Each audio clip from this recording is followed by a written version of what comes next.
ഞാൻ ഈ സംസാരിക്കുന്നത് നായകനോടോ അതോ വില്ലനോടോ? ചോദ്യം ചോദിക്കുന്ന അവതാരികയെ നോക്കി not both, you are talking to an actor എന്ന് മറുപടി പറയുന്നു മമ്മൂട്ടി. മെഗാ താരത്തിനും നായക പദവിക്കുമപ്പുറം അഭിനയ ജീവിതത്തിന്റെ വലിയ പർവ്വതങ്ങൾ താണ്ടി 74-ാം വയസ്സിലേക്ക് വന്നു നിൽക്കുമ്പോഴും തീരാത്ത തൃഷ്ണയോടെ താൻ എന്താണ് ഇനിയും തേടി ചെല്ലുന്നതെന്ന് മലയാള സിനിമയെ മമ്മൂക്ക ഓർമ്മപ്പെടുത്തിക്കൊണ്ടേയിരിക്കുന്നു. താരമല്ല, നടനാണ് താനെന്ന്, ഇന്ത്യാവിൻ മാബെരും നടികരാണ് ഇതെന്ന്. 400-ന് മേലെ സിനിമകളുണ്ട് മമ്മൂട്ടിയുടെ ഫിലിമോഗ്രഫിയിൽ. മലയാളം കടന്ന് തമിഴിലും തെലുങ്കിലും ഹിന്ദിയിലും കന്നഡയിലും ഇംഗ്ലീഷിലും അടക്കം നിറഞ്ഞു നിൽക്കുന്ന, ആർക്കും എത്തിപ്പിടിക്കാൻ സാധിക്കാത്ത വലിയൊരു സിനിമാ കരിയർ. സിനിമയിലേക്ക് ചുവടുവെക്കുന്ന ചെറുപ്പക്കാർക്ക് ഇന്നും പാഠപുസ്തകമാകുന്ന അഭിനയ ജീവിതം. റീടേക്കുകളില്ലാത്ത ഭ്രമയുഗത്തിലെ അയാളുടെ ഭ്രമിപ്പിക്കുന്ന അഭിനയ മികവിന് മുന്നിൽ 4-ാം വട്ടവും ദേശീയ അവാർഡ് മുട്ടുമടക്കിയിരിക്കുന്നു. 2024-ലെ മിക്ക ഭാഷയിലുമുള്ള റൗണ്ട് ടേബിൾ ഇന്റർവ്യൂകൾ പരിശോധിച്ചാൽ ഒരഭിമുഖം പോലും ഭ്രമയുഗം എന്ന ചിത്രത്തെയോ അതിലെ മമ്മൂട്ടിയുടെ അഭിനയത്തെയോ പരാമർശിക്കാതെ കടന്നുപോയിട്ടില്ലെന്ന് കാണാനാകും. മമ്മൂട്ടിക്ക് ഇനി എന്താണ് അയാളുടെ കരിയറിൽ ചെയ്യാൻ ബാക്കിയുള്ളത് എന്ന അസൂയാവഹമായ ചോദ്യത്തിന് തൊട്ടടുത്ത സിനിമയിലെ കഥാപാത്രം കൊണ്ട് ആ ചോദ്യത്തിന്റെ മുനയൊടിക്കുന്നു മമ്മൂട്ടി. 400-ന് മേലെ സിനിമകളിൽ പയറ്റിത്തെളിഞ്ഞ അഭിനയ മികവിനെ ഇനിയും മെച്ചപ്പെടുത്താൻ സ്വയം രാഗിമിനുക്കാൻ അയാൾ തിരഞ്ഞെടുക്കുന്ന കഥാപാത്രങ്ങൾ. ഒരു കഥാപാത്രത്തിനും തന്നെ വെല്ലുവിളിക്കാനാവരുതെന്ന ആ മഹാമേരുവിന്റെ വാശി ഒരു ഇൻഡസ്ട്രിയെ ഒട്ടാകെ ലോക സിനിമയ്ക്ക് മുന്നിൽ അടയാളപ്പെടുത്തുന്ന കാഴ്ച.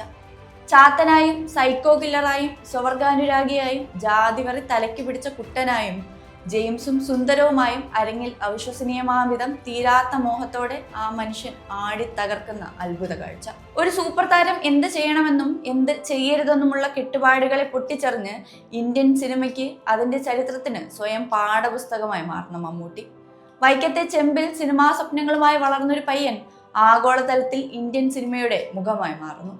പ്രായമേറുമ്പോൾ സേഫ് സോൺ സിനിമകളിലേക്ക് തലവലിക്കുന്ന നടന്മാരിൽ നിന്ന് പ്രായമേറും തോറും യൗവനം തീണ്ടുന്ന ആശയങ്ങളിലേക്ക്, പുതുമകളിലേക്ക് സഞ്ചരിക്കുന്ന ഒരു നടൻ.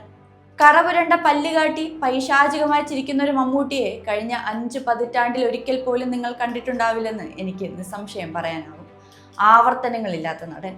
മമ്മൂട്ടിയെ അടയാളപ്പെടുത്തുമ്പോൾ അതാവണം ആദ്യ റോയിൽ ഉണ്ടാകേണ്ട പ്രത്യേകത എന്ന് തോന്നുന്നു. ഓരോ സിനിമയ്ക്ക് ശേഷവും അരങ്ങിലെ അയാളുടെ നടനം കണ്ട് തരിച്ചിരുന്ന ഓരോരുത്തരും ആ അഭിനയം ആദ്യ കാഴ്ചയാണ്. ആദ്യമെന്ന പോലെ ഇന്നും ക്യാമറയ്ക്ക് മുന്നിൽ വന്നു നിൽക്കുന്ന ആ നടൻ അതല്ലാതെ മറ്റ് എന്ത് തരുമെന്നാണ്. പുതുമകളെ വരവേൽക്കുന്ന മമ്മൂട്ടി, പുതുമുഖ സംവിധായകരെ ആവേശത്തോടെ കേൾക്കുന്ന മമ്മൂട്ടി, നായകനായും വില്ലനായും അരങ്ങിൽ ആടാൻ ഏത് കഥാപാത്രത്തെയും ഏക ശരീരത്തിലേക്ക് കടത്തിവിട്ട് സ്വയം മറ്റൊരാളായി മാറുന്ന മമ്മൂട്ടിയുടെ അഭിനയ ഗരിമ. ഭ്രമയുഗത്തിന് കരിയറിലെ 7-ാമത്തെ സംസ്ഥാന അവാർഡ് പ്രഖ്യാപിക്കുമ്പോൾ അവാർഡ് ജൂറി മമ്മൂട്ടിയുടെ പ്രകടനത്തെ പരാമർശിക്കുന്നത് ഇങ്ങനെയാണ്: കൊടുമൺ പോറ്റി, ചാത്തൻ എന്നീ 2 കഥാപാത്രങ്ങളെ ഏക ശരീരത്തിലേക്ക് ആവാഹിച്ചുകൊണ്ട് അധികാരത്തിനകത്തെ പൈശാചികതയെ അതിശക്തമായും സൂക്ഷ്മമായും ആവിഷ്കരിച്ച ഭാവാഭിനയ മികവിന്. താരപദവിയും പ്രതിച്ഛായയും മറന്ന് ഉടലിനെ അഭിനയ പരീക്ഷണത്തിന്റെ ഉപാധിയാക്കാനായി എടുത്തണിഞ്ഞ പ്രതിനായക വേഷത്തിന്റെ പകർന്നാട്ടത്തിന്റെ പൂർണ്ണതയ്ക്കാണ് ഈ പുരസ്കാരമെന്ന്. ഒരു അഭിനേതാവിന് അയാളുടെ കലയുടെ കൊടുമുടി താണ്ടിയാൽ മാത്രം കൈവരുന്ന അപൂർവ സിദ്ധി. മറ്റൊരാളായി വെള്ളിത്തിരയിൽ ആടുമ്പോൾ, ഒരേ ശരീരം പല മനുഷ്യഭാവങ്ങളെ പകർത്തിയെടുക്കുമ്പോൾ അരങ്ങിൽ അത് മറ്റേതോ ആളാണ് നടിക്കുന്നതെന്ന് തോന്നണം. കാണി വിശ്വസിക്കണം, അതിൽ മുഴുകണം. അവിടെയാണ് മമ്മൂട്ടി വിജയ തിലകം ചാർത്തി തലയെടുപ്പോടെ നിവർന്നു നിൽക്കുന്നത്. ഒരു നടന് അയാൾക്ക് എത്തിച്ചേരാവുന്ന എല്ലാ സാധ്യതകളിലൂടെയും നടന്നു നീങ്ങാൻ വാശി പിടിക്കുന്ന മനസ്സാണ് മമ്മൂട്ടിയുടേത്. എനിക്കിനി വാമ്പയർ ആകണം, എനിക്ക് പറ്റില്ലെന്ന് നിങ്ങൾ വിശ്വസിക്കുന്ന പലതും എനിക്ക് വെള്ളിത്തിരയിൽ എത്തിക്കണം, ഒരു കഥാപാത്രത്തിനും എന്നെ വെല്ലുവിളിക്കാനാവരുത്. ആവർത്തിച്ച് അയാൾ ചൊല്ലുന്ന വാക്കിൽ മുഴുക്കെ ആർത്തിയാണ്. ഇനിയും ഇനിയുമെന്ന തീരാത്ത മോഹം, കാലത്തിനും പ്രായത്തിനും തടയിടാനാവാത്ത ദാഹം. അതിന് സാക്ഷ്യം വഹിക്കാൻ മമ്മൂട്ടി സിനിമ ശ്വസിക്കുന്ന കാലത്ത് നമ്മൾ ജീവിക്കുന്നു എന്നതാണ് ഭാഗ്യം. വെള്ളിത്തിരയിൽ ഇനി എന്ത് മമ്മൂട്ടി ഭാവമാണ് നമുക്ക് വേണ്ടി ആ മനുഷ്യൻ കാത്തു വെച്ചിരിക്കുന്നതെന്ന കൗതുകമാണ് ബാക്കി. പകർന്നാട്ടത്തിന്റെ പൂർണ്ണത. ഒരു അഭിനേതാവിന് അയാളുടെ കലയുടെ കൊടുമുടി താണ്ടിയാൽ മാത്രം കൈവരുന്ന അപൂർവ സിദ്ധി. മറ്റൊരാളായി വെള്ളിത്തിരയിൽ ആടുമ്പോൾ, ഒരേ ശരീരം പല മനുഷ്യഭാവങ്ങളെ പകർത്തിയെടുക്കുമ്പോൾ അരങ്ങിൽ അത് മറ്റാരോ ആണ് നടിക്കുന്നതെന്ന് തോന്നണം. കാണി വിശ്വസിക്കണം, അതിൽ മുഴുകണം. അവിടെയാണ് മമ്മൂട്ടി വിജയ തിലകം ചാർത്തി തലയെടുപ്പോടെ നിവർന്നു നിൽക്കുന്നത്. ഒരു നടന് അയാൾക്ക് എത്തിച്ചേരാവുന്ന എല്ലാ സാധ്യതകളിലൂടെയും നടന്നു നീങ്ങാൻ വാശി പിടിക്കുന്ന മനസ്സാണ് മമ്മൂട്ടിയുടേത്.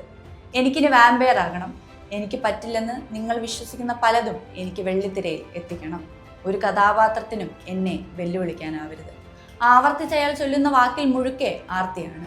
ഇനിയും ഇനിയുമെന്ന തീരാത്ത മോഹം, കാലത്തിനും പ്രായത്തിനും തടയിടാനാവാത്ത ദാഹം. അതിന് സാക്ഷ്യം വഹിക്കാൻ മമ്മൂട്ടി സിനിമ ശ്വസിക്കുന്ന കാലത്ത് നമ്മൾ ജീവിക്കുന്നു എന്നതാണ് ഭാഗ്യം. വെള്ളിത്തിരയിൽ ഇനി എന്ത് മമ്മൂട്ടി ഭാവമാണ് നമുക്ക് വേണ്ടി ആ മനുഷ്യൻ കാത്തു വെച്ചിരിക്കുന്നതെന്ന കൗതുകമാണ് ബാക്കി.